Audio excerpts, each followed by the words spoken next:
Okay, welcome everybody to the first session of the Law School Application Summer Bootcamp.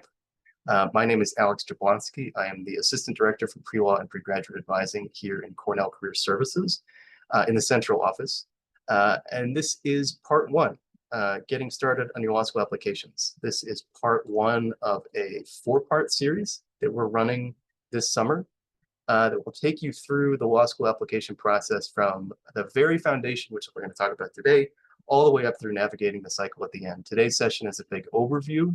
We're going to touch on basically every topic in some way or another that we're going to talk about this summer. The next session is going to focus on building your school list. That's researching, that's comparing, that's figuring out how competitive you might be, how to strategize. The next one we'll focus in on application materials. So not just the personal statement, but transcripts, letters of recommendation, resumes, everything else that goes into the application. And then the fourth part we call navigating the cycle. That's going to be the kind of the nuts and bolts of actually making your way through the cycle. So we'll talk about the mechanics of applying, submitting your materials, but also what happens after that. So the decisions you might get, what the timeline for decisions looks like, how to manage those decisions, and also a bit about financing law school. We'll touch on that some today, but that will be a major topic for our fourth session. There are two sessions of each workshop. So this is the second time we've run this workshop, and we'll do the same throughout the summer. So one at lunchtime, Eastern Standard Time, and one in the evening on the East Coast here. Hopefully one of those is conducive to your schedule as well. As we go through these sessions, we're also going to be going through the writing process for application materials. So today we're going to talk about brainstorming broadly, and then each consecutive session we're going to talk about the next step in the writing process. So outlining, drafting, and then revising. The goal isn't that you will have polished, finished materials if you're following along, but that you'll have been through the process, you'll have a foundation, you'll kind of have materials ready to go so that you can finalize your essays, your resume, everything else that goes into the application when applications open in September. All right, with that, there are going to be QR codes throughout so that it will link out to a lot of the things I'm showing here. The PowerPoint is pretty substantial. It includes a lot of stuff, and don't feel like you have to get it all down. I will share if you're attending, if you've logged in at all, I will send you the slides. I will also send you a worksheet that we're going to talk about near the end of this presentation. And this is also being recorded, so eventually we will post this recording to the Cornell Career Services website. The idea is that this will be as accessible and useful to as many people as possible. One thing I'm happy to see is that most of the people in the audience, just about over half, are alumni, Cornell alumni, which is really great to see. One of the reasons we put on this series is to reach alumni who often are a little bit more disconnected from our resources after graduation. But of course, current students as well as another major constituency we serve. So welcome everybody. We've got a great mix today, and we're going to dive in. So today's agenda is we're going to start with a little bit of an overview of our services, what I do, what my colleague Dana Nowakowski, who you can also see, what we do in the Cornell Career Services office, as well as our larger network. And then we'll go through a couple of our major topics for today. So should you apply? An important question often overlooked in this process, the timeline, an overview of the process itself, some discussion of the entrance exams, and then we'll end with our topic on brainstorming. This is we're playing the hits, so we're going to go in deep on all of these topics in subsequent sessions. Some stuff we're going to get in depth on today, but each session is going to build on the previous one. Let's go ahead. If you have questions, Dana is going to be managing the Q&A, so please feel free to drop those in the Q&A at any point. I will answer those periodically, and then we will also have some time at the very end for a discussion where some of our other pre-law advisors from around the university will be joining us for a discussion. All right, so pre-law advising at Cornell. As I mentioned, I'm the Assistant Director for Pre-Law and Pre-Graduate Advising in Cornell Career Services in the central office. If you're on campus, that's in Barnes Hall. That's where the central office of Cornell Career Services is. Dana Nowakowski, who you can see on the webinar as well, works closely with me as a pre-law and pre-graduate advisor. And you're lucky here at Cornell to have a wide network of pre-law advisors. So you can see listed here that most of the colleges also have somebody who specializes in pre-law advising. Wherever you come from, you're welcome. All students are welcome in the central office. We serve everybody. And then each of the college offices also serves current students and alumni from that college. So you have a great team of advisors here. And one of the other reasons we're putting on this series is that we are not as busy. I don't want to say we're not busy. There's a lot that goes on in the summer, but we're not as busy with appointments in the summer as we are in the fall when we get a huge crunch of appointments during the application cycle. So this is a great time to connect with advisors and talk about your plans, talk about some early plans for materials before things get really busy. Now, we do have availability in the fall. It's not like we can't meet with us, but more available right now as you might be trying to get prepared and get started on your application. So that QR code will link out to contact information for all of our advisors. All right, so what can we do? We essentially have two broad functions as advisors. The first is to help you explore. We're going to talk about should you apply in a little bit. I understand pre-law to include a huge exploration element. Of course, we're going to talk about how to apply and what that involves, but the big question is this the right decision for you? And so advisors are here to help you figure that out, develop a plan, take stock, practice connecting with people, seek experience, consider the investment. We're going to touch on each of those topics a little bit further. But wherever you are in the process, a pre-law advisor can help you find your feet, figure out what to do next. If you're just thinking you might be interested in the law, great time to check into the pre-law advisor. If you're actively involved in your applications, of course, also a great time to check in with a pre-law advisor. We do a lot of focused help with the application process, everything from the big picture application strategy through to researching schools, preparing and revising materials, and then that follow-through stuff that we're going to talk about in session 4, figuring out what to do with the decisions that you're getting as the application cycle goes on.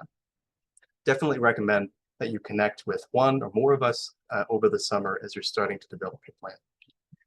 We sit, broadly speaking, in Cornell Career Services, which is a big network of offices around campus. The central office, as I mentioned, where Dana and I work, is in Barnes Hall. As the central office, we coordinate a lot of campus-wide resources. You may be familiar with Handshake, as well as a lot of other career-related resources that you can find on the career website. We are a full-service career office, so in addition to pre-law and pre-graduate advising, we do advising on career exploration, interviewing, job applications, networking, and we provide behavioral assessments. We have dedicated support for our international student population. Wherever you are in your career journey, we have something for you, and I definitely recommend getting in touch with an advisor. We offer the same services to alumni that we do to current students. One of the major resources we have is the Career Development Toolkit, which includes modules on so many different career topics, many of which I just mentioned. Current students are already be actively enrolled in that. It's a course on Canvas. Alumni can get access to it. There's no fee, there's no penalty or anything. You just have to sign up for it. You can find instructions there through that QR code. One last resource I want to spotlight is the GAPS Fund. This is new to our office this year. It's the Graduate and Professional School Fund that we administer that provides awards of up to $1,000 for test prep, test registration, and application fees for law school applications, as well as any other graduate or professional application. As we're going to see, as we're going to talk about at length over the summer, this is an expensive process, and these costs in particular kind of fall through the cracks of many other support programs. So if you're a current student, unfortunately only open to current students at the moment, and you are looking for support for some of these costs, highly recommend checking it out. The QR code there, as well as you can find a link to it right on the Career Services website. Okay, so our first big topic is should you apply to law school? When we talk about the law school application process, many people start with the how do I apply? And I promise we're going to talk about that at length today and over the summer. But the first place I always like to start is should you apply? Is this the right decision? As I mentioned, pre-law, whether you're a pre-law student or a pre-law alum, part of this process is considering whether or not this is the right decision and why. And even if you already feel reasonably confident, thinking through this is really important because the way you answer this question directly informs the way you approach your application materials. So being able to think through what we're going to talk about is really crucial to creating a strong application. Why do you attend law school? What are some good reasons? First, because you want to be a lawyer. That's the obvious, the gold standard. If you want to be a lawyer, law school is your path. 99.95% of people who attend law, who become lawyers, who practice law, have gone through law school. There's some alternative pathways in a few states, but for the most part, we're talking about attending a law school if you want to be a lawyer. Other reasons: professional development, growth, transition. If you, as sort of a supplementary resource or credential, there are law degrees are generally valued. You probably have heard many people tell you everybody likes a law degree, just lawyers in prominent leadership positions all over the place. And it's true, they're highly valued. There are jobs that we consider, a subset of jobs we consider JD Advantage jobs, which are jobs for which the JD is a benefit, but not a required credential. Jobs in compliance, jobs in leadership, things like that. Advanced degrees also generally translate to higher lifetime earnings. We're getting into a space that's a little gray though, because for a lot of these positions, for all the positions that would fit here, the law degree isn't required like it would be if you want to be a lawyer. So asking that question of why law school is the right decision for you can be a challenging one. And then finally, I don't want to overlook personal growth and fulfillment. Some people go to law school, some people seek a graduate degree because they want to fulfill something personally, mean something, they want to dig in on a topic of significance to them without direct regard to their professional trajectory. I don't want to overlook that. But for most people, when we're thinking about law school, we're thinking about overwhelmingly the first reason here and sometimes the second reason as well. But the personal motivation, the intrinsic motivation is really important. So some reasons why you shouldn't attend, or what I would consider some not especially compelling reasons to attend on their own. To buy time, or because you don't know what else to do. Graduate school is very attractive to people who are coming right out of undergrad and unsure about that transition into the so-called real world, the world of work, or people who are in between positions or don't quite know what their direction is. A graduate school can seem an attractive option to explore those pathways. And while there is room to explore in law school, you want to have some sense of direction heading in. So you don't want to just go in kind of open, or because you have this momentum from undergrad, school is familiar, so you're going to do more of that. There are other ways to explore than going to graduate school. If for no other reason, then it's quite expensive, which we will talk about in just a moment. The other reason is to satisfy others. I encounter this a lot. I'm sure you probably encounter this in your own life. People have expectations, people apply pressure, not always unreasonably. You're part of social networks and things that mean something, and so people's expectations are important. But as a primary reason, this isn't an especially, I think, compelling reason to attend law school, because somebody said you should go. You'd be a good lawyer, you should go. Or I want you to have a high profile position, you need to make a lot of money, you should go to law school. Not necessarily that those are bad motivators as part of a complex of motivations to go to law school, but on their own, that's a pretty thin reed to stand on. As difficult as this can be to navigate, ultimately, if you're going to law school, you're the one doing the work and you're the one paying the cost. And so going to law school should serve primarily your personal and professional needs. Now, those personal needs often involve obligations to others, support of family, these kinds of things, people's expectations, but those need to be balanced against you and your desire to lead a fulfilling life. So when we think about career exploration, answering this question of should I go to law school? Should you go to law school? I like to work students through a series of exploration questions sort of toward that answer. And the first set of questions is what I consider abstract questions. So these questions are introspective questions, but they don't have any particular application. So they're not tied to any particular career, any particular work, any particular skill set. They're just big get to know yourself questions. So questions like, what do you care about? What's interesting to you? What's important to you? Do you see problems in the world that you want to work on? Things you want to solve, things you want to address? What do you find satisfying? What does success look like for you, and how would you know if you were successful?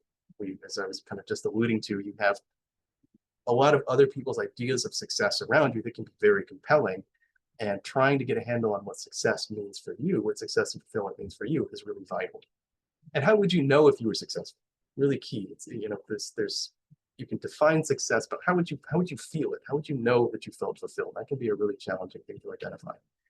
What are your values? It's often tied into success. Where can you compromise? Where can't you? Where do you feel like you stand for? Who do you want to work with? Who do you want to serve, if that's the way you understand your relationship to your community? What roles do you want to play? What kind of an impact do you want to have? With whom? And why is that important? So these are all big abstract questions. You can answer them without necessarily particular reference to a job, but they can lead us, they can give you a big sense of orienting sense of where you're at, and they can lead us into specific grounded questions. So once you have a sense of what you're interested in, the kind of impact you think you want to have, then you can start thinking about, okay, well, how do I want to achieve that? If I have a problem I'm interested in, how do I want to tackle it? I have something I want to get involved in. How do I want to do that? What sorts of skills or tools, frameworks, perspectives do I want to use to engage with the thing I'm interested in? And what professional paths would allow you to do this? What are the strengths and limitations, which suit you and why? So to give an example here, a field like public health, if you want to work on improving the health of your community or of the country or the world, can be tackled from so many different directions. You could be a doctor, you could be an epidemiologist, you could be a social worker, you could be a teacher, you could be a nurse, you could be another health professional, you could be a sanitation worker, you could be somebody working in sanitation, you could be a policy maker, you could be somebody who works in a federal agency, setting regulations and enforcing them, investigating potential people who are out of compliance, or you could be a lawyer tackling it from a number of different directions. So the question is, what perspective, what approach makes the most sense to you? And as you're starting to understand the places where you want to be involved, does being a lawyer allow you to do the things you want to do? Does it get you where you want to go? Does it allow you, is that the pathway that speaks to you and allows you to interact with the things you like in the way that matters to you? And when you can answer that, do you need to go to law school to advance those goals, to get where you want to go? Do you need to go to law school? One of the themes I'm going to hit a lot over these sessions is this theme of need. If you can identify a need for yourself related to law school, if you can communicate a need through your application, I need to go to law school to do X, I need to be a lawyer to do X, that makes for a really compelling personal argument. Like, you can convince yourself law school is the right decision because you understand exactly the role it's going to play, but also it makes for a strong application. Need is going to vary. Not everybody has this sort of sense of mission that goes into law school. So it's not the only way to answer this question, but being able to put together some compelling idea of why you want to be a lawyer is really crucial. And what's also really important here is that this is at the end of this process. So the getting to know yourself process leads into the question of, okay, well, to do the things that are important to me, do I need to be a lawyer? Rather than what often happens, assuming you want to be a lawyer, assuming you need to go to law school, and then post facto trying to sort of fit things to it. I see that a lot. As you go through the application process, you're going to be asked a lot of these questions. I see a ton of them today as we sort of start brainstorming, and they can be challenging to answer if you've just always taken it as a given that you want to be a lawyer and haven't really interrogated that much. Some ways to get experience to sort of answer that question. One of the first and best, beyond connecting with us and attending a session like this, is to talk to lawyers. One of the best things you can do is talk to attorneys. A couple of ways to get engaged there. We have a lot of Cornell alumni out there who would love to talk to you.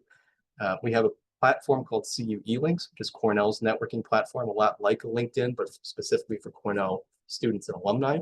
Very structured. It gives you tools, to help kind of guide your outreach and set meetings with alumni. Really, really useful. Alumni can talk to alumni. Students can talk to alumni. It's a really great network. There's also the alumni tab on LinkedIn. If you've never explored this, I highly recommend it. As you can see sort of from the screen cap here, if you go to Cornell's page on LinkedIn, the university's page on LinkedIn, and you click this alumni tab, it will give you a sortable list of 300 some odd thousand alumni where you can look at what people studied, where they live, where they work, and the job titles that they might have, and sort them and then reach out to people. It's a really, really powerful tool for finding people who might fit a particular niche. To give an example here, I've worked with a couple of students who are interested in going to law school in the UK and ultimately practicing in the UK. Not an especially common path, but I've had a couple recently, so it's something worth getting a handle on. And we looked through this tab and found Cornell alumni practicing law in the UK, some who had gone to law school in the US and are now practicing in the UK, some who had gone to law school, not law school, but had gone through the path to law in the UK and are practicing in the UK. Both really valuable perspectives for somebody who's thinking about taking a leap like that. Highly recommend it. Also, your own networks, colleagues, friends, family, people you know. There are lawyers in lots of places, and trying to get connected to them is a great idea. How to connect with them, how to make use of those connections, how to get the most out of them. A great strategy is what we call informational interviewing.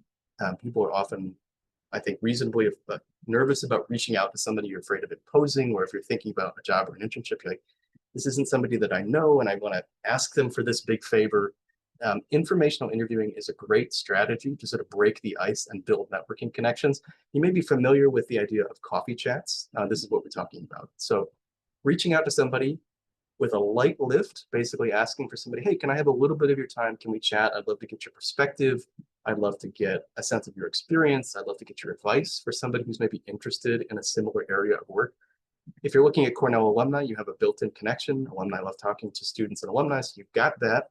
And then you can ask for 15 minutes, 20 minutes, a half-hour conversation. What's really important here, beyond building those connections, is that talking to lawyers lets you get insight into the actual work that lawyers do, which is really key in sort of answering this question of whether law is the right path. Getting to know what lawyers actually do in their jobs is crucial. We often come to law, many people come to law and think about law school from an academic perspective, from a theoretical perspective. They like the way that the law works. They like the role it plays in our society. They like legal thinking and reasoning and research. They like, that it tickles your brain in the right way and it has a real, sort of foundational significance in our society. And all those things are great. But lawyers in different positions in actual practice interact with that in different ways. And some more than others, some in different, not everybody's conducting constitutional research, for example. And so getting a sense of how a lawyer who's doing bankruptcy transactions for corporations interacts with some of legal thinking and theorizing, what that looks like on a day-to-day basis is huge for somebody who may be thinking about going to law school. Get advice. So 3 great questions for lawyers, for anybody, but lawyers will love to answer these questions. What do you do? What should I do? And is there somebody else I can talk to? Somebody else you'd recommend I talk to? So they love talking about their work and themselves. They love giving advice. They're lawyers. That's sort of the main job. And connecting people with other people. So using those kinds of questions to steer the conversation, you can get a lot out of a short conversation toward answering this.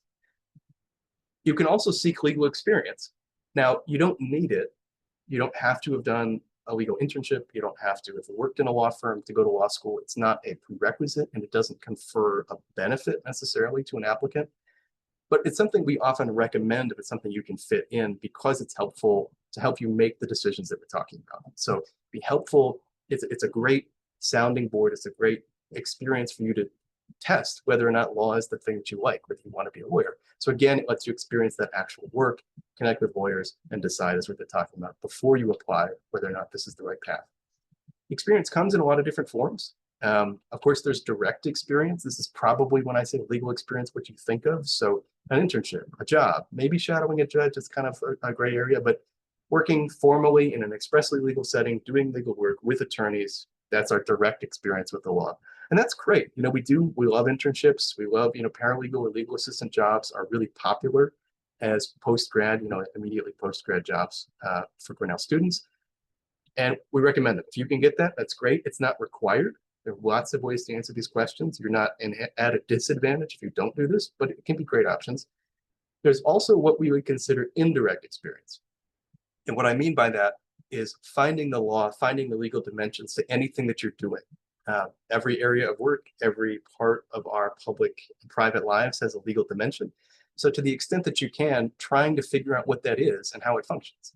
Connecting with potentially attorneys who work in the organization that you're in, maybe attending a meeting, maybe figuring out how the law relates to a current project or getting on a project that's law related, connecting with the areas maybe in your organization that have some sort of legal dimension, using the people at your job just to network out to attorneys in other places.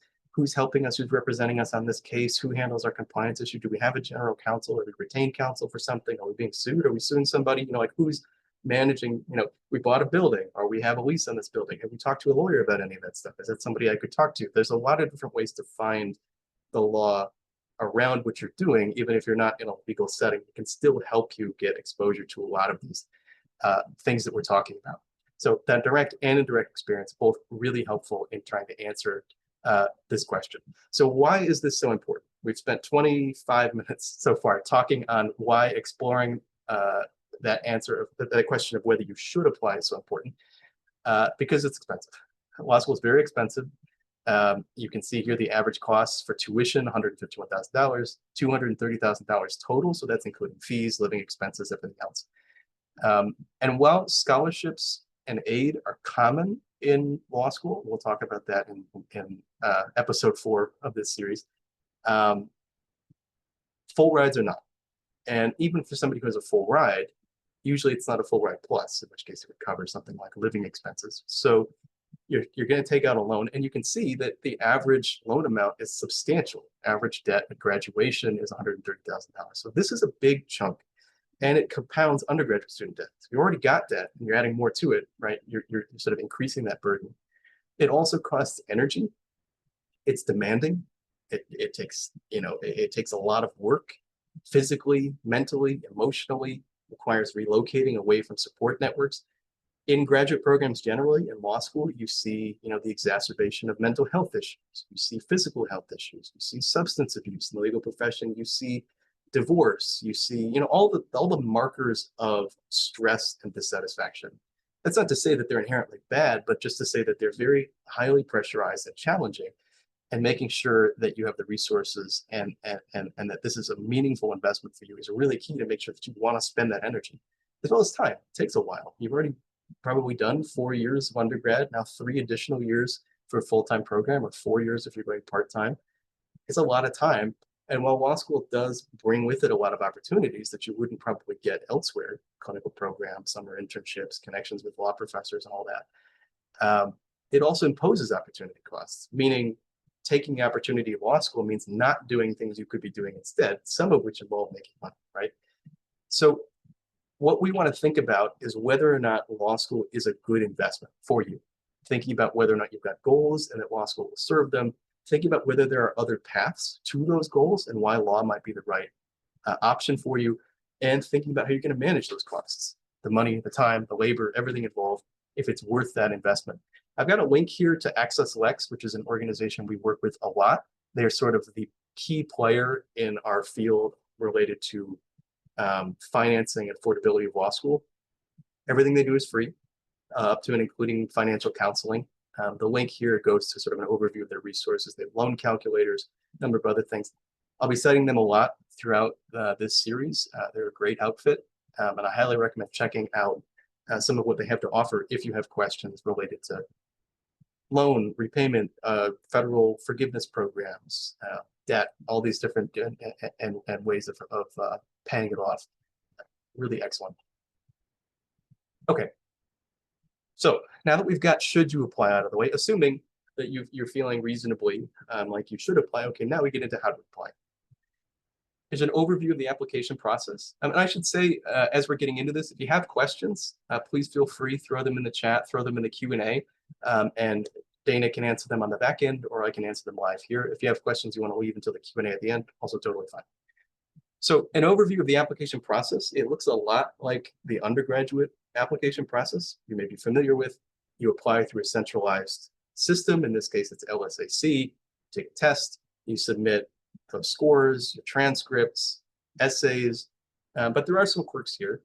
You can see the tests there. There's 2 tests, the LSAT or the GRE. We'll talk about them more in a little bit.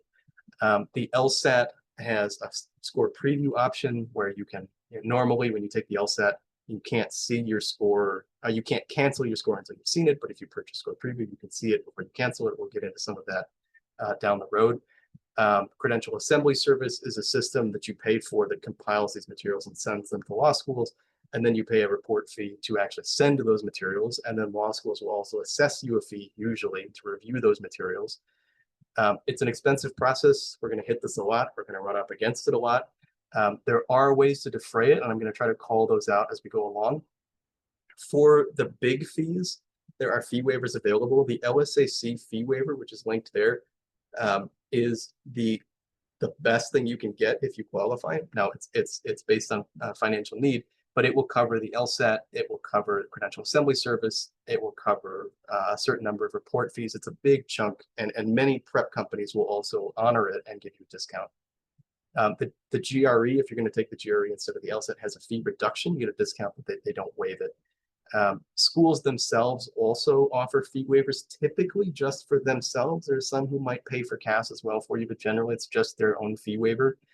But those fees can be substantial as well. Schools are generally a little bit more generous with these. Some will just give them out if you ask. Some will give them out if you attend a fair. Some are a little more stringent. You have to qualify financially, or you have to have, be part of some demographic, a veteran, you've done Teach for America, or some other, highly valued public service, something like that.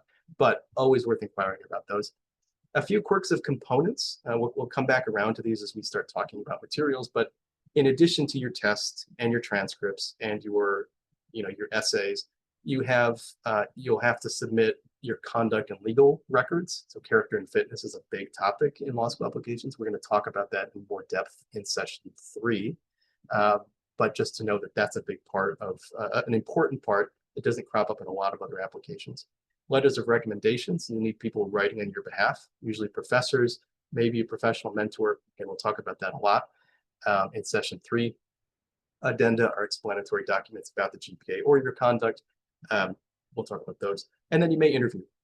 That depends on the school, it depends on the process, but the interview is kind of a recent common part of this. One note, and I'm going to call this out a couple of times, if you have both an LSAT and a GRE, some people take both or they think about taking both, whichever one's going to work better for them. Law schools may disregard the GRE. This is no longer a hard and fast rule that they will disregard it, because the ABA has gotten a little flexible. The American Bar Association, which is their accreditor, has gotten a little flexible on how they handle and report out these scores. They have some latitude to choose what they report. General practice has been favoring the LSAT, so it's still worth a warning, but you can check with schools about how exactly they handle that. But it's just worth knowing that if you're thinking about the GRE and you're thinking about the LSAT may trump the GRE if you have scores from both. So let's get an overview of the application cycle.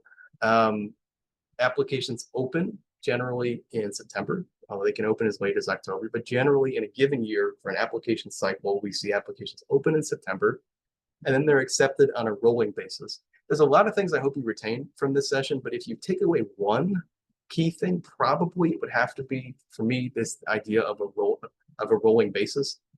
Maybe the most important thing is that we're here and happy to help as pre-law advisors, but the second most important thing is that they're accepted on a rolling basis, which means that once the application's open, law schools are free to begin reviewing them and giving decisions. While there are set deadlines, a lot of the space has been given out, almost all the space has been given out before you actually hit the deadline. So there's a benefit to applying early. How early? We'll talk about in a little bit. The typical decisions that you can choose when applying: regular decision, you're just applying normally. Early decision, you may be familiar with this from undergrad. You apply to a school, you indicate that if accepted, you will attend. It comes with some strictures, we call it binding. And then early action or priority. These are non-binding. So the school might set a deadline and say, hey, if you get us your applications by a certain date, often November 15th or December 1st, somewhere as late as January, then we'll review you first. Sometimes they'll even promise you a decision by a certain date. Deadlines for regular decision can come anywhere from January to as late as August. They may just keep it open all summer. But like I mentioned, there's a benefit to getting it in well before those deadlines. Early decision, early action are earlier. One of the key features of this whole process and what kind of governs our recommendations about applying early, governs our the course of the cycle, really, I guess you would say, is what admissions officers are actually doing throughout the year. We'll talk about this in session 4, but generally speaking, admissions officers are recruiting in the early fall, kind of up through October into November. They're traveling around, they'll come to fairs like the Cornell Law Fair and others, they'll attend LSAC forums, they're really busy, they're traveling all the time. And then beginning after Thanksgiving and into the holidays and then into the new year is when they really begin actually having time to read applications. So they switch over to that. So if you can get in before they start to do that, then you're at a benefit. The big crest of applications tends to come January, February. So if you're in that, you're sort of less of an advantage as they're starting to. You want to get in before they start reading in earnest. They can admit you as early as September, and some do. Not common though. Decisions start to come, kind of as a feature of that trend I just mentioned, late December, but really January, February, March. That's when we're seeing decisions. Traditionally, the bulk of decisions coming. Obviously, things have changed quite a bit. Some schools are really dragging their feet, but you would expect to see initial decisions made by April, by the first deposit deadlines, which is the first deadline schools set for when you have to pay money to hold your seat. The decisions you can get, you can be admitted, you can put on a wait list, you can be put on hold, which is basically a non-decision. It just means the school hasn't made a decision yet, but they may tell you you're on hold. We haven't gotten to you yet. It can be very stressful, but it doesn't really mean a lot. And you can, of course, be rejected, right? And then there's the wait list period. So if you're put on a wait list, it means you're not admitted, but if a space opens up and they want you to fill it, then you'll be offered admission. Wait list, you can be added to the wait list at any point. But waitlist movement, schools going back to the waitlist and admitting people from the waitlist, doesn't usually happen until after those first deposit deadlines. So that's something we're really seeing beginning in May through as late August. You know, if somebody drops out the last week of August as classes are just about to start, they want to fill that spot, they may offer it to somebody on the wait list who themselves is probably getting ready to start classes somewhere else. Every year there are a couple of people who make that, you know, that midnight run across the country to another law school. And then classes begin as normal in the fall semester, end of August, early September. Okay. So what does this look like for you? I think you had a question come through. Just, oops, sorry about that. Oh, there's one button and everything falls to pieces. Hold on.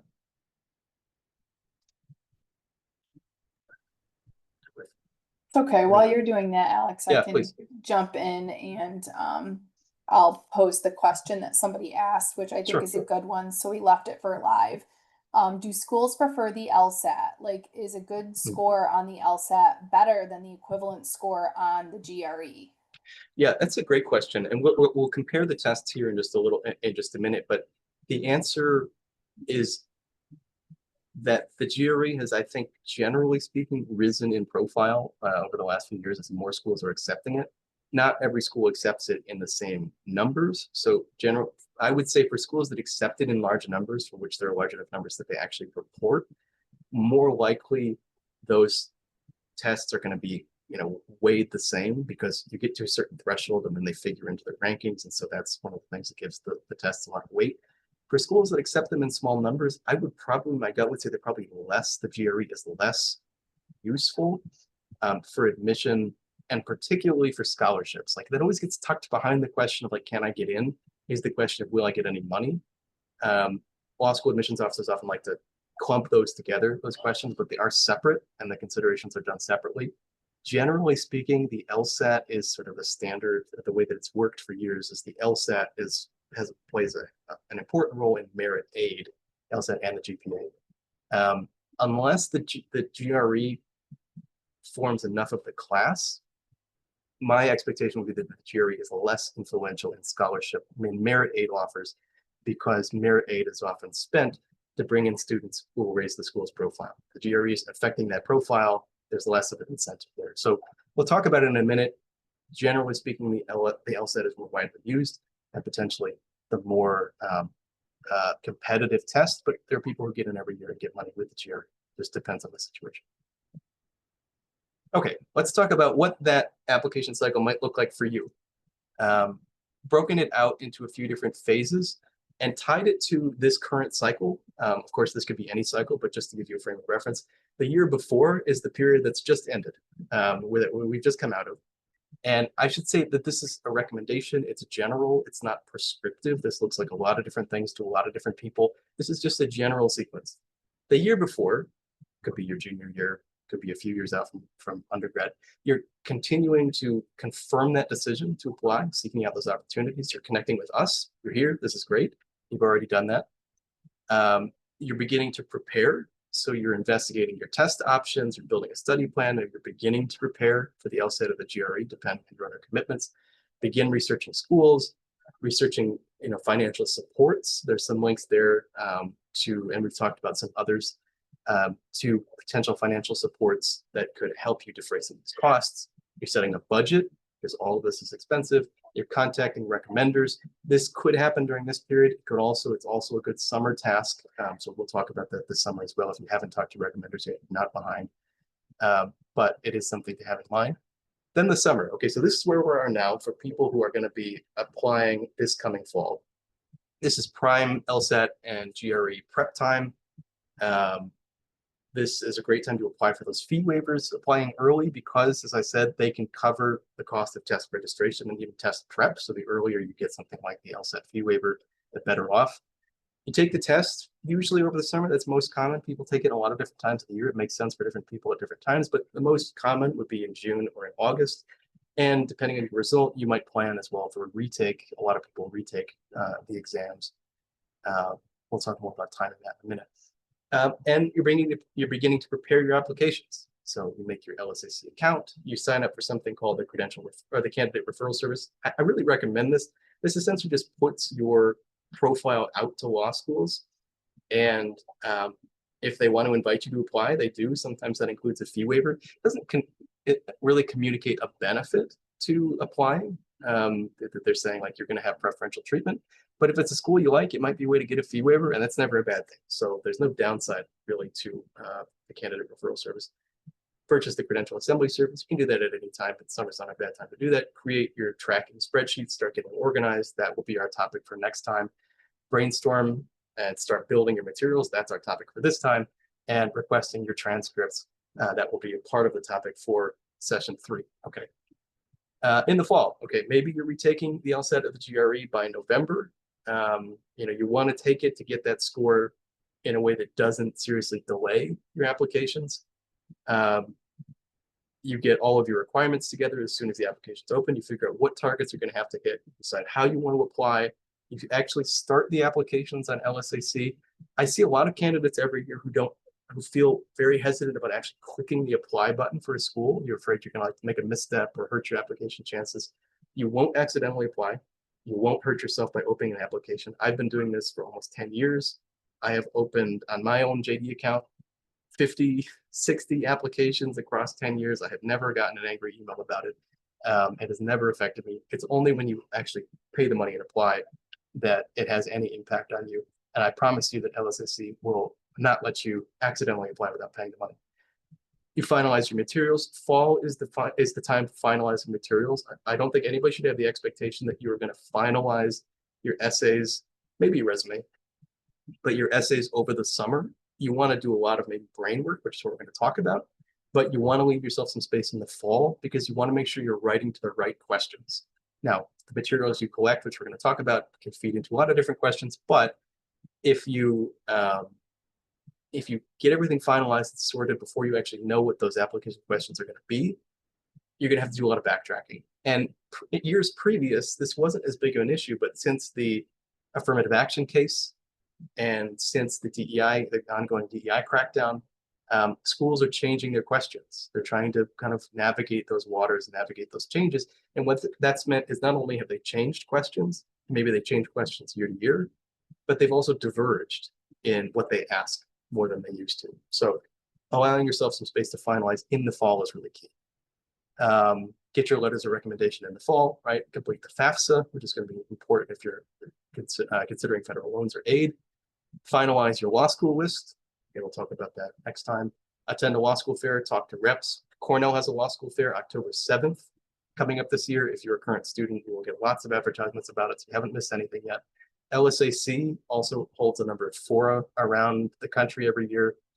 Apply for fee waivers where appropriate, and apply by Thanksgiving. Okay, so this is the second part of the rolling admissions piece of advice.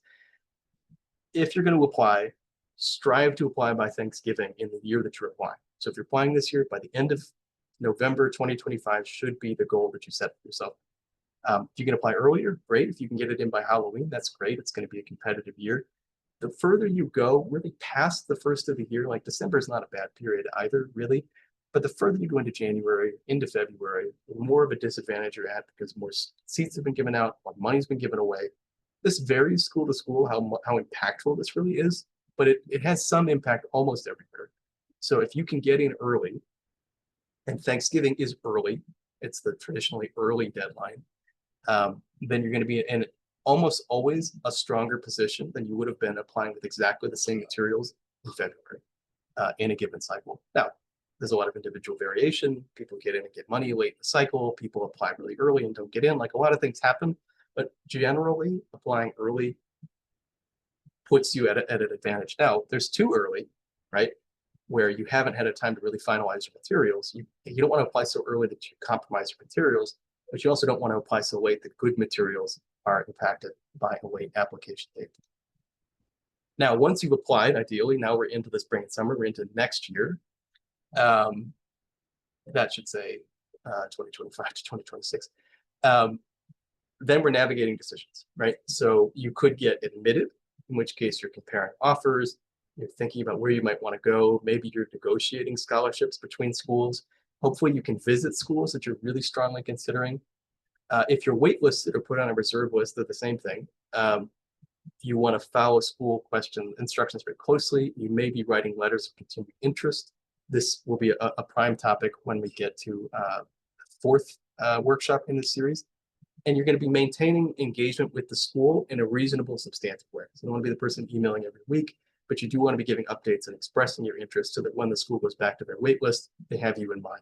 We'll talk a lot more about that. You make your decision.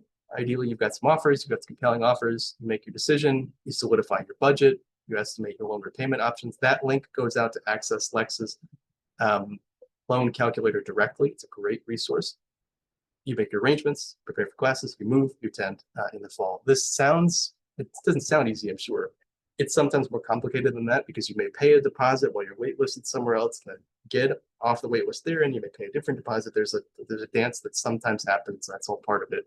But generally speaking, this is what it looks like. Can you take time off? So a big question that I often get. Most of the people who join today are alumni, which I think is great. There's an idea that you have to apply to law school as a senior, that's normal, and that if you don't, you're behind. And I'm here to tell you that that's not normal. There's nothing wrong with it if it fits your needs, if it fits your goals. But most people, nationwide and Cornell graduates, apply after graduation. 3/4. It's a huge majority of people apply after graduation for a wide variety of reasons. But it's really important to normalize this idea of time off, a gap period, whatever you want to call it. Applying as an alum is fine. And we don't see a huge variance in outcome between our applying seniors and our applicants within 3 years of graduation. Very much the same. And there are people who are still very successful more than 3 years after graduation, although outcomes diverge quite a bit after that point. If you do decide to take this time off, which again is very normal, have a plan. So you might get those letters of recommendation before you leave. You might take the LSAT or the GRE around graduation or maybe the summer thereafter when you still feel comfortable taking tests. Structure that time in some way that's meaningful to you. It doesn't have to be a paralegal job. It doesn't even have to be a job, but you have to have some way of accounting for that time that it's meaningful. And that's more than just studying for the LSAT. You need some ways of keeping yourself engaged. And as you're thinking about this, you really do want to consider consequences for loan repayment and visa status. I don't want to overlook this. Some people can't feasibly take breaks between school. You can't take a year off. For some people, it's loans might go into repayment in a way that's not feasible for you. You may be an international student for whom you need to stay enrolled, otherwise you're burning OPT time or you have to leave the country, right? So it's really key, that can really motivate somebody applying as a senior, which totally legitimate reasons why you might apply as a senior. Okay, Dana, do we have any other live questions? Let's see. We had a few more come in, actually, 2 more.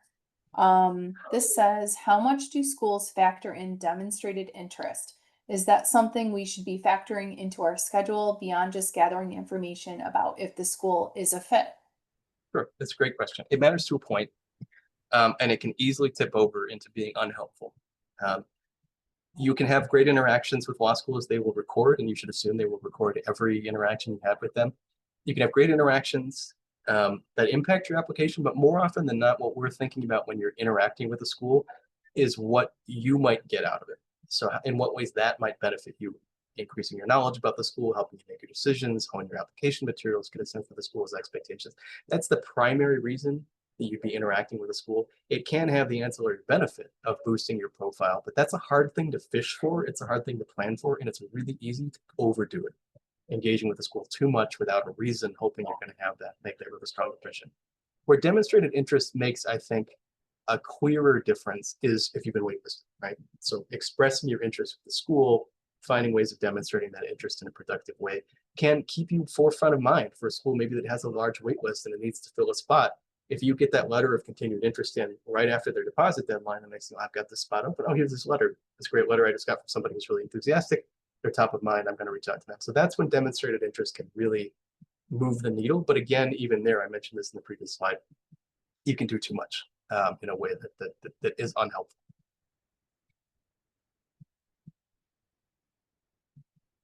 Any other for now? Nope. That's Okay, all for great. now. Yep. let's talk about the entrance exams. So I talked about some of this a minute ago. The two primary exams that people look at for law school are the LSAT and the GRE. Generally speaking, for the reasons I talked about, the LSAT is the default option. It's accepted everywhere. There's a long history of use. We have a ton of data. Schools tend to privilege it because of its role in the rankings and just historical usage. The GRE, I generally, if somebody asks if they should take the GRE, there's a couple of reasons why you might recommend it. One, if they just perform overwhelmingly better on the GRE and the schools that they're interested in, take the GRE in numbers where it's impactful. If you're looking at applying to multiple kinds of graduate programs, so maybe law school is one option, or you do a dual degree or something like that, can be a good option because then you're not taking two tests necessarily. But you want to be careful because, again, we talked about the LSAT may take it over. Not every school accepts it. Not every school accepts it in the same way, but it is a viable option, I think, and an increasingly viable option for applicants. Overwhelmingly, people are taking the LSAT. Our students are taking it. That's still the general test that people are taking. So how to study for these tests? Many of you are probably already involved in this. We don't recommend any particular method, any particular company, and we don't endorse any particular paid product, just as a baseline. But what we will talk about today is how to build a study plan, which is a step that sometimes I think gets overlooked, but is really crucial.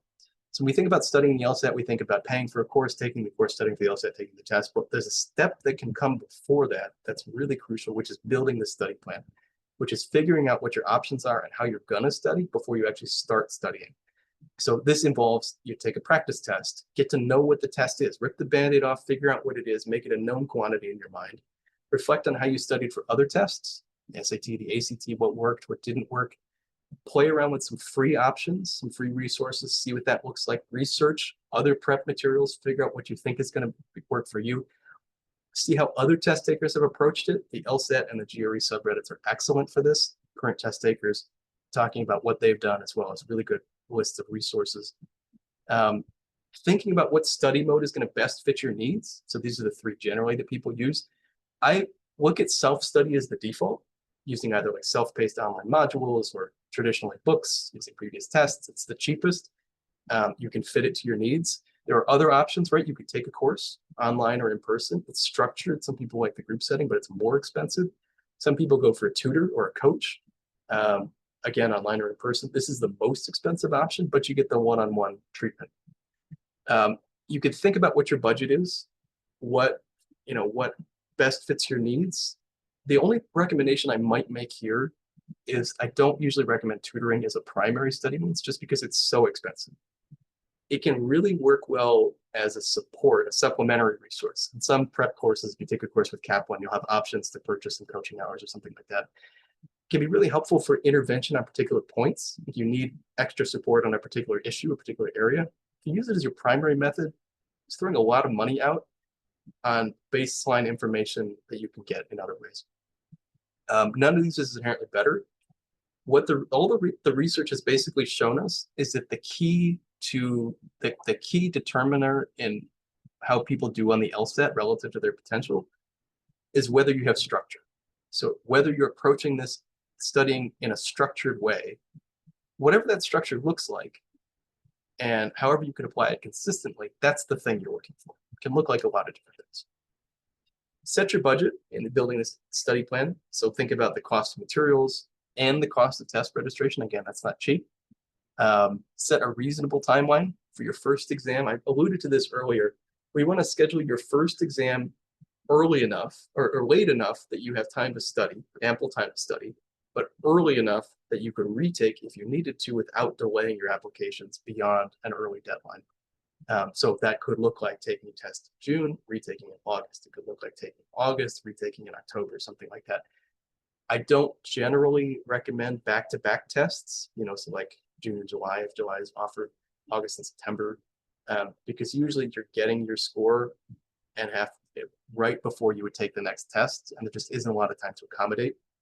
Typically, people are studying for 3 months or so, 180 hours to 200 hours, but we want this that varies widely, and you want it to be consistent and structured, right? Like I mentioned, this isn't brute force, and it's not a full-time job necessarily.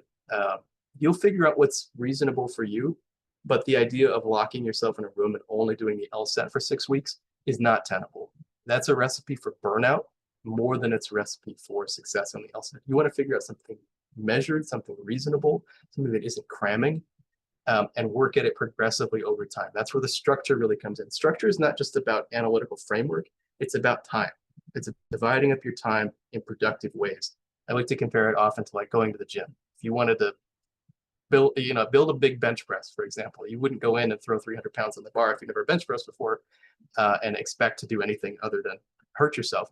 But if you wanted, you would build it up over time. It might take you a few years, but you might get there, right? But it takes steady, progressive work. Intellectual tasks like this are the same. Like I say, take the test late enough that you have time to study, early enough that you can take a retake while allowing time in between for adjustments. Okay. Any other questions so far? Yes. Okay. There was one here.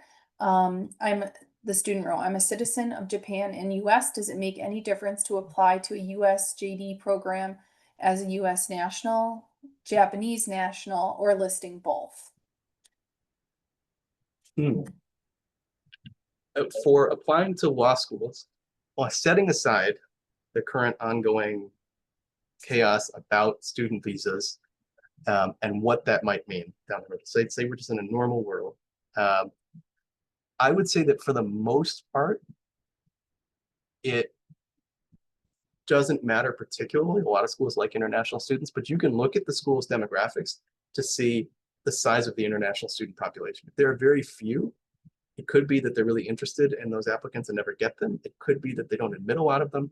So you want to look at the school around it. Generally speaking, though, I think that all things being normal, that there's not necessarily a benefit to either one. Where it really comes in as a more important factor is employment for internships and post-grad. So you do want to be thinking post-law school where and how you're going to be seeking employment and how a school is connected to those employment networks, because visa sponsorship, for example, is also getting a little bit more challenging. And you want to make sure that you have a pathway that you're paying for that is actually going to get you potentially where you want to go.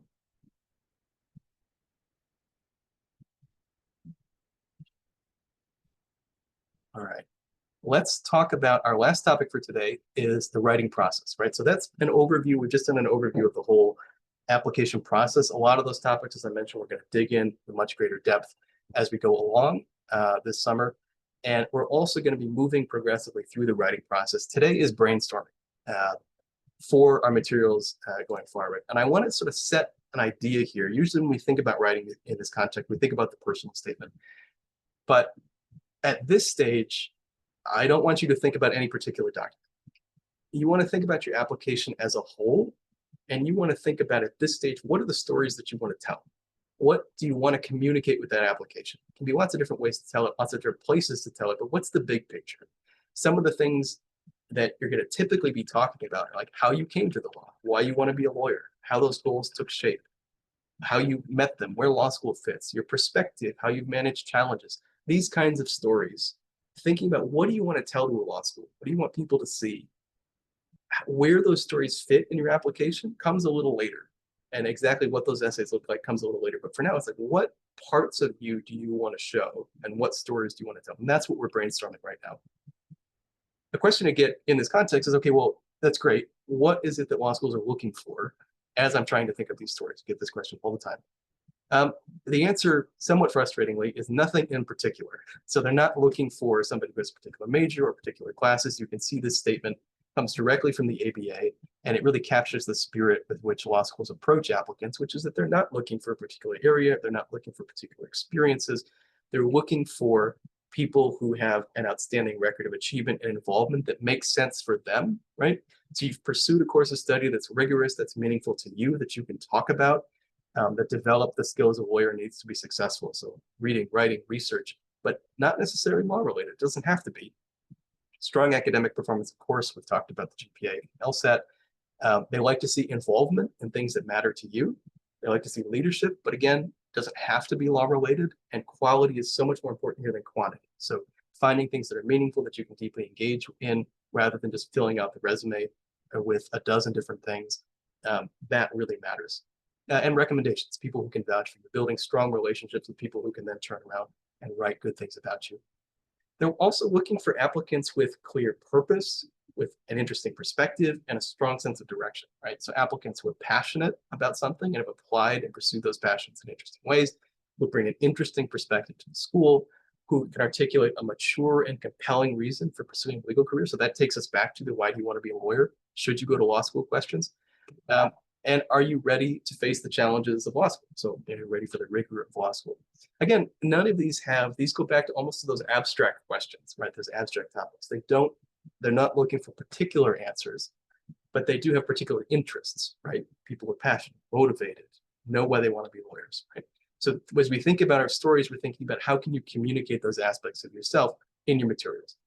You have lots of opportunities in the application to tell some of that story, right? Of course, there's the personal statement. You have many additional written statements that vary from school to school, optional essays, addenda, those letters of continued interest I mentioned. Of course, your resume gives a good, strong record of what you've been up to, the letters of recommendation. You don't write those, but they tell part of your story. Your character and fitness records, if you have things that you have to disclose and need to talk about, of course, they tell a story. And then interviews, you're given an opportunity to talk directly, usually post-application, but again, every interaction you have with the law school becomes part of this story that you're telling, right? So it's worth thinking about it that way. It's also quantitative aspects, right? You get your transcript, the courses that you've taken, the exam scores. Once those are in, they're in.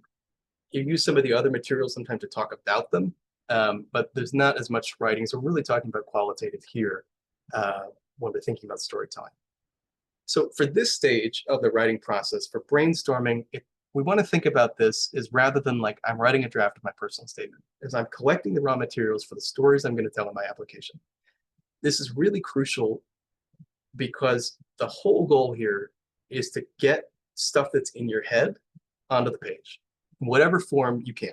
That's like the biggest challenge in writing, is taking stuff and putting it on the page. Once it's on the page, you can do a lot with it, but getting it out, writing something for the first time that maybe you've never talked about before, digging into a question you've never thought about before, taking something that you feel like you know really strongly and trying to say it on the page is hard. Translating that, things you've maybe never articulated before, doing some of this reflection is really hard. And it takes a while. So brainstorming is, we're trying to think about the application as a whole, and we're trying to take off any of the restraints that might get in the way of us getting that stuff on the page. We're not thinking about particular essay prompts right now. We're not thinking about length of essays. One of the worst things you can do at this stage is to say, okay, I'm going to need to write a 2-page personal statement. So as I start writing for the first time, if I hit 2 pages, I have to start cutting things. It's the worst thing you can do for yourself at this stage, because as you're writing, you're thinking. And often you don't know what it is you want to write until you get to the end of what you're writing. And if that takes you 5 pages, it takes you 5 pages. And if you cut yourself off 3 pages before the end, you're cutting yourself short. So we're not worried about length. We're not worried about style, how it sounds. We're not worried about even about anybody else reading it. You're just worried about like, what can I put on the page in writing that I can then work with?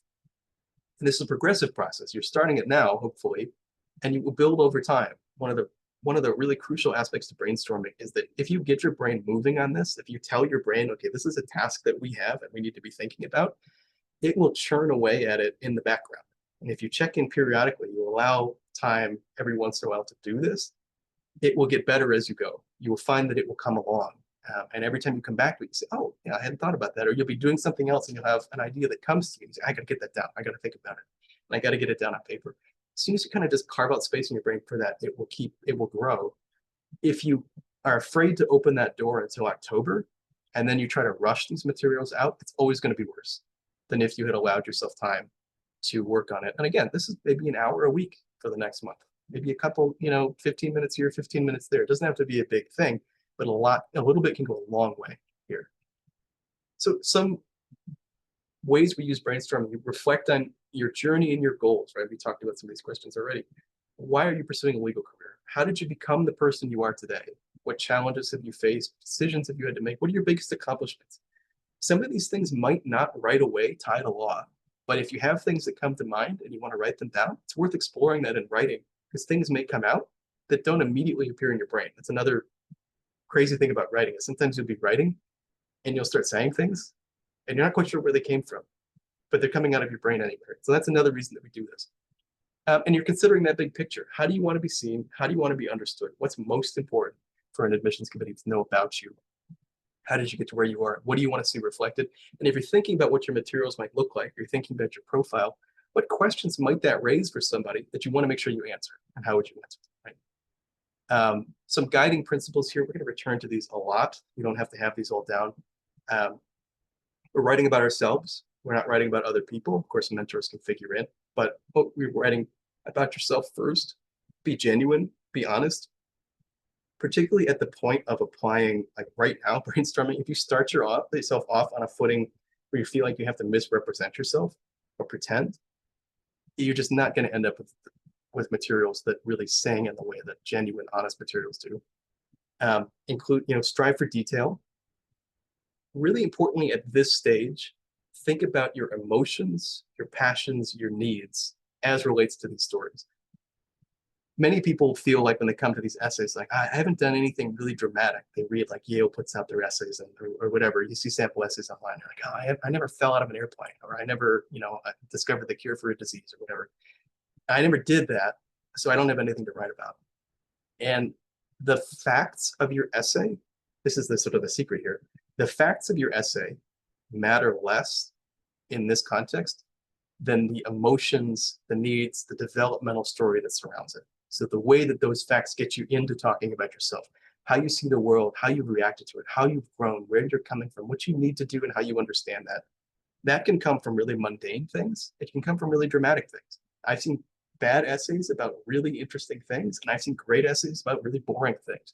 And what really sells an essay is you using the facts of your life to talk about yourself as a person, how you feel, how you think, how you react, where you've come from. You write in your own voice. Don't affect, a voice that doesn't sound like yours, and you don't apologize. This doesn't bear too much right now, but we'll come back to it a lot. It's an important mantra for me. Don't go in defensively. Like, your primary goal here is not to defend yourself from an admissions committee or to make up for places like you feel like you failed.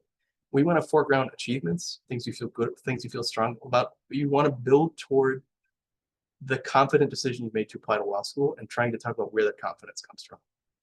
Don't spend all of your time thinking about, I didn't do this, I didn't do that. I'm a biology major. Why am I a biology major? I did a graduate degree over here. I'm not working in law right now. Why is anybody going to think I'm applying to law school? Like, get yourself out of that headspace. Think about, if you're confident in this decision, where that confidence comes from. If you care strongly about something, where that passion comes from, write that. We'll deal with the apology and the questions you need to answer as we go along.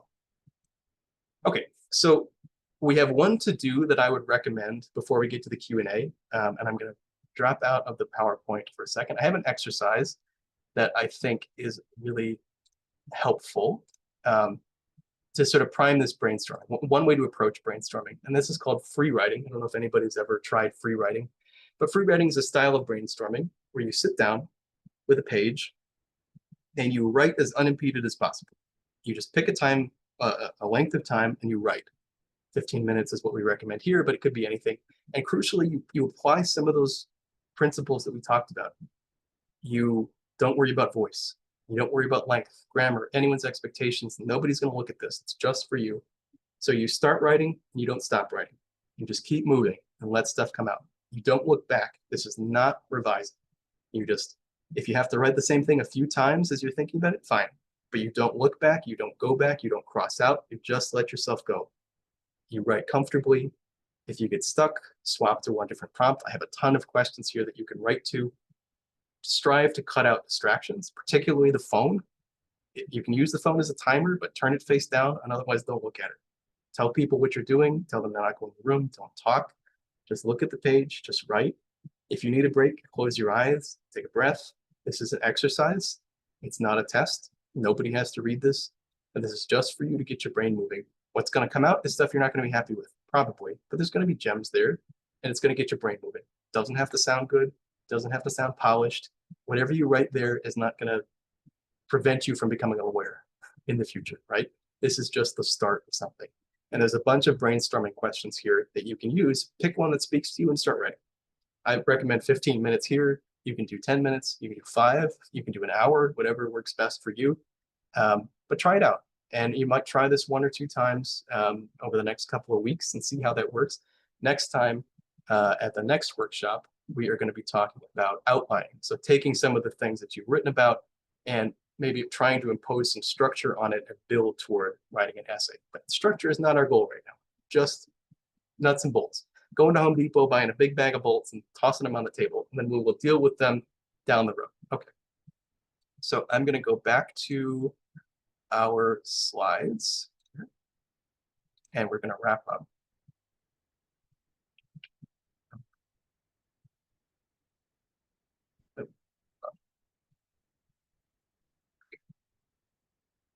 So before we turn to the Q&A, I just wanted to put our survey link up here. I will send you the slides. I will send you that worksheet when we're done here today, and it'll all get posted down the road too. That email will also include a link to this survey. We'd love your feedback as we go along. This is the first time we're trying this workshop series, and any feedback we get on whether you find this helpful and what else you'd like to see would be really helpful. But with that, we will turn to open Q&A for a few minutes. There's my contact information. Again, I'm Alex Jablonski. There's a QR code here that will link to our whole pre-law advisory network. Any of our advisors would be glad to see you. And Dana and I, and is Liz still around, Dana? No, Liz had to hop Okay. off, but she was here for the majority of the session. Yep. Liz Hartman, our pre-law advisor in CALS, had to jump off, but she was going to help us with some questions. Any questions? Anything outstanding that you want to ask us? We'll hang on for a few minutes. Any topic that we talked about today. Feel free to throw them in the chat, throw them in the Q&A.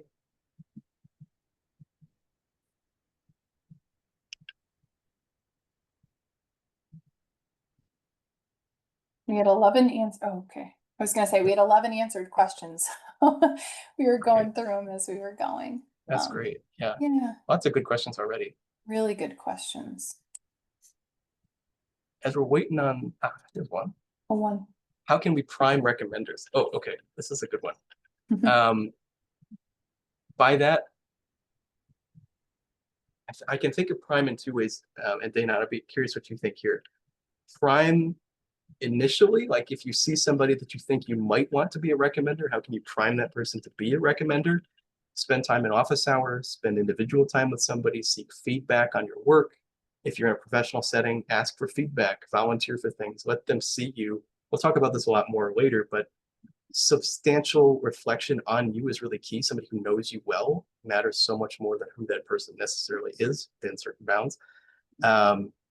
So getting one-on-one time, working with somebody, if you can get on somebody's research team, or you take another course with somebody that you really like to build that relationship, that's really key. Then how to prime them maybe in another way for the upcoming cycle.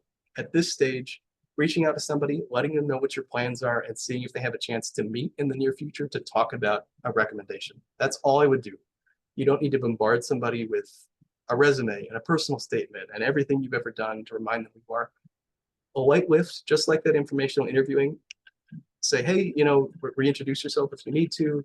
Say, hey, I'm thinking about applying to law school in the near future. Wonder if you would be able to provide a strong recommendation if you'd be up for that. Love to find some time to chat, set up a Zoom meeting, set up a phone call, and get that conversation going. You'll do the formal letter request and everything down the road when the application cycle actually opens. Anything else that comes to mind there for you, Dana? No, I agree. I think you hit everything. I do agree. I think that it's good to kind of keep that in the back of your mind, though. That's something that I tell students who are kind of maybe in those early stages, having that, in the back of your mind, that let's develop a strategy to talk and make an effort to these faculty members, whether, like Alex said, it's office hours or whatnot, because if you're in a big lecture hall with 300 students, it can be difficult to make those connections. So I agree. But yeah, nothing further to add on that one. What would you say, Dana, to an alum looking for letters of recommendation who never really developed strong relationships with professors? So you already graduated, maybe you're a transfer student. What do you think? What would you recommend there? Yeah. So do you mean an alum that is out of school? Is that what you're saying? Yeah, so we often do, like Alex mentioned, meet with alums who are maybe 3 to 5 years out, and they're not quite sure where to go because they haven't had those connections with faculty in quite some time. So for those situations, I recommend selecting, the next best thing, which is your professional network, right? And leaning on that. And a lot of the times, the admissions professionals have an understanding and do prefer to hear from people that who have been around you in the workplace rather than someone that maybe was a longer time out. So I think leaning on where you are, I think in that moment would be what I would suggest. No, I, I think that's great advice. And one of the other things this makes me think of is when you ask somebody for a letter of recommendation, you don't freeze them in place, right? So you're not relying just on what they know or can remember. Asking somebody for a recommendation could be a great way to rekindle a relationship, to build a relationship. You know, even if it's been a while, you can give them more material, you can prime them, you can talk to them about your goals. This can be a great opportunity to strengthen a relationship with somebody and get a recommendation. So even if you had some relationship connection, even to one faculty member, do you feel like you might try to reach out to? You could do Mhm. that and continue conversations where you might get to the point where a recommendation would be, you could get one, and the professional network, of course, right, is always there too. Um, it's been a while. So another question here. It's been a while since I've been in school and I have not been able to get enough letters of recommendation from professors before graduating. What should I do? I think the same advice applies here. Reach back out.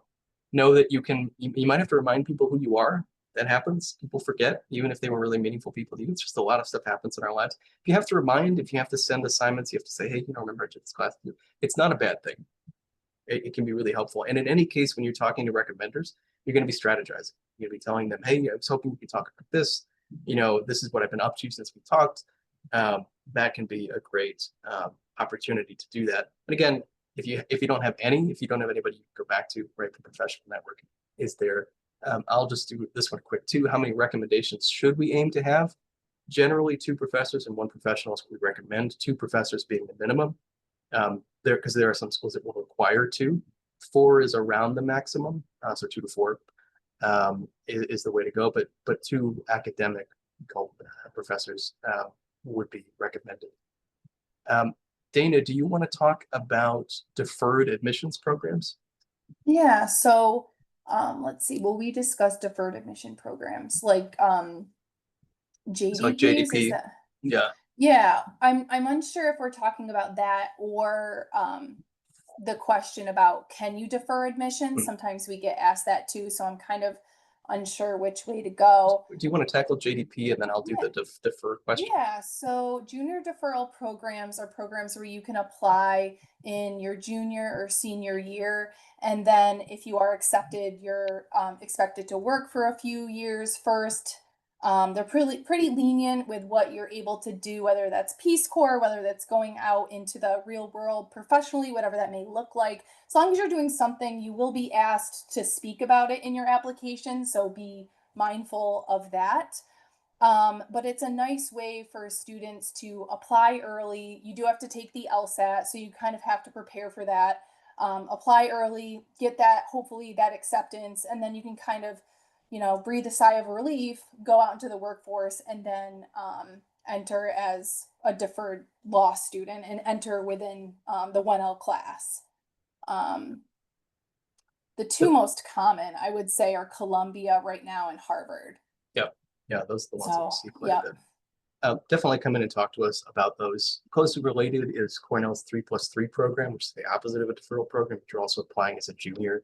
We can talk about that too. If you have questions about that, you can chat with us. On the deferral question, can you defer an offer of admission? Yes, you can ask a school if you've gotten admitted and then you want to defer for a year, you can. With some caveats, the school doesn't have to allow it.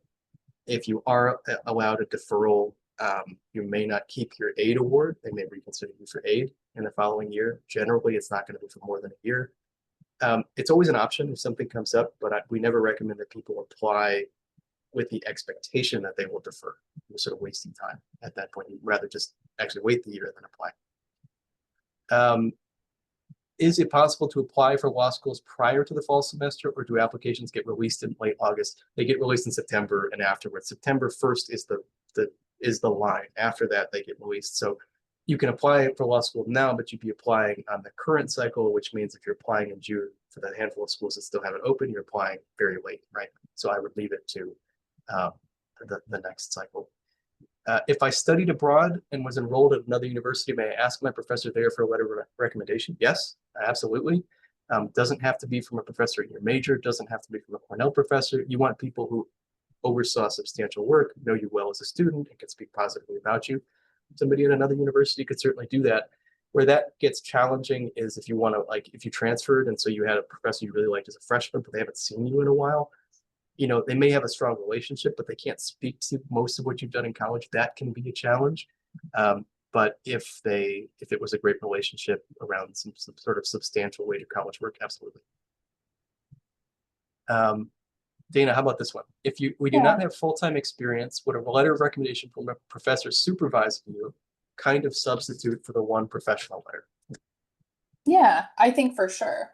And these are just recommendations too. And I always tell students to check each individual school's recommendations and suggestions, because like Alex alluded to, 2 is that minimum, 4 is the maximum, but sometimes they have specific requirements. Like Alex mentioned, they really want 2 academic letters of recommendation, right? But I would definitely I would agree that you know, a research assistant or some kind of professor supervising you would kind of be kind of equivalent to a supervisor role. So I think that would be nice. And a lot of the times when I tell students about selecting letters of recommendation and who they should recommenders and who they should choose, trying to think of it as you know, how am I going to mold myself and make myself look to these admissions committees, right, on a variety of lenses. So if I have this different experiences, right, and different people to kind of speak about that, it just makes you, I think, a more diverse applicant in that way. Yeah, absolutely. And one of the benefits potentially of this is that though they may have seen you largely in a professional setting, you're also a professor, and so can speak about you maybe academically. So that actually can be, sometimes this can be an academic letter. Yeah. In addition to having some professional aspects. So we see these quite a bit. Teaching assistants, research assistants, anything like that can be quite good. Mhm. All right. I think that was our last question for today. I appreciate everybody who stuck around. Thank you all. As I mentioned, one of the big reasons we're doing this is to introduce ourselves and hope you'll connect with us. So we hope to hear from you. We will be running, we've got 6 more sessions to go, 2 each of the next 3 workshops. Hope to see you there. Reach out by email, book an appointment if you like, and we'd love to work with you. All right. Have a good night, everybody.